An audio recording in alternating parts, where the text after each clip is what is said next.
नबी पाक सल्लल्लाहु ताला अलैहि वसल्लम ने हज एक फरमाया। कुर्बानी हुजूर जिस दिन मदीने आए उस वक्त शुरू फरमाई और हर साल हुजूर कुर्बानी देते थे। हर साल दो दो जानवर ज़िबा फरमाए। या रसूल अल्लाह सल्लल्लाहु ताला अलैहि वसल्लम, दो का क्या मकसद? फरमाया एक मेरी तरफ से, एक मेरी गरीब उम्मत की तरफ से।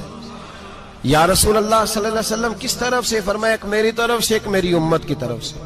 कभी फरमाया एक मेरी तरफ से, एक मेरे अहले बैत और मेरी उम्मत की तरफ से। दो दो जानवर हुजूर ने ज़िबा फरमाए। और फिर मेरे हबीब पाक सल्लल्लाहु ताला अलैहि वसल्लम के गुलाम मौला अली शेर खुदा, इब्ने माजा की रवायत है, हजरत अली शेर खुदा फरमाते हैं कि नबी पाक अलैहिस्सलातु सलाम दो जानवर ज़िबा करते थे। खुद हजरत अली की जब बारी आई तो उन्होंने भी दो फरमाए। तो सहाबा ने पूछा कि अली दो क्यों, दो किस लिए? तो हजरत अली रदी अल्लाह ताला अन्हु फरमाने लगे, मुझे मेरे हबीब ने वसीयत फरमाई थी कि अली तूने दो करने, एक अपनी तरफ से किया करना, एक मेरी तरफ से करना। तो मैं एक अपनी तरफ से देता हूं, एक अपने नबी पाक की तरफ से देता हूं सल्लल्लाहु अलैहि।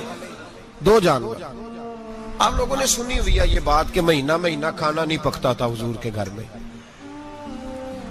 हजरत आयशा फरमाती हैं 3 चांद और 3 सूरज इकट्ठे कभी नहीं देखे जब साथ रोटी भी खाई हो। यानी 3 दिन मुसलसल कभी खाना नहीं खाया।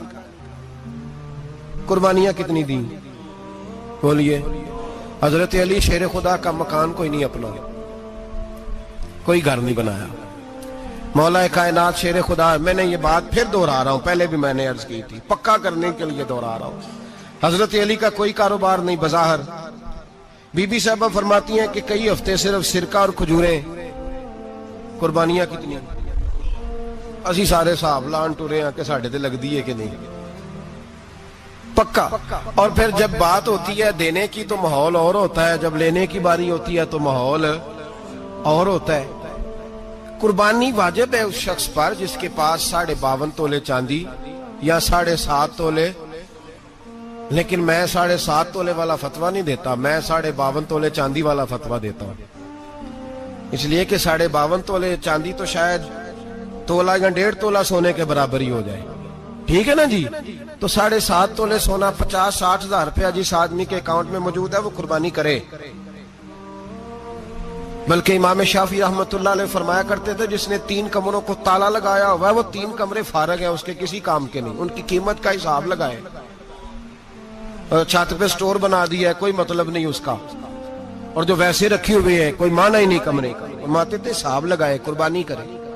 रब करीम की बारगाह में देने का जब मामला आया तो तू गोल कर गया काम। मेरे रसूल कायनात सरवर आलम सल्लल्लाहु अलैहि वसल्लम का जब अपने लिए चीजें इस्तेमाल करने का माहौल है तो महबूब पाक अलैहिस्सलातु वस्सलाम ने महीना महीना रोटी नहीं पकाई। यहां जो आदमी हर जुमेरात को 4 किलो बकरे का गोश्त पकाता है और हर तीसरे दिन मुर्गी का गोश्त लाता है, वो कुर्बानी की बारी आती है तो कहता मेरे पे लगती नहीं। वो ठीक है अब्बा जी ले आए, अब्बा जी की तरफ से कुर्बानी है, इस दफा अब्बा जी की, अगली दफा अम्मा जी की, उससे अगली दफा दादी जी की। ओ खुदा के बंदो, जिस आदमी के पास पैसे हैं पहले अपनी कुर्बानी वाजिब है। मेरी बात की समझ आ रही है अजीजों को? जो आदमी साहिब इस्तिताअत है पहले किसकी कुर्बानी करेगा? वो कमाई करता है, उसके अपने अकाउंट में तनख्वाह आती है, अब्बा जी के अकाउंट में नहीं आती। उसने अपना बैंक बैलेंस चोरी भी रखा हुआ अब्बा जी से। पहले अपनी कुर्बानी करे, अगर उसको शौक है, दिल करता है तो एक और खरीदे, फिर अब्बा जी की तरफ से करे।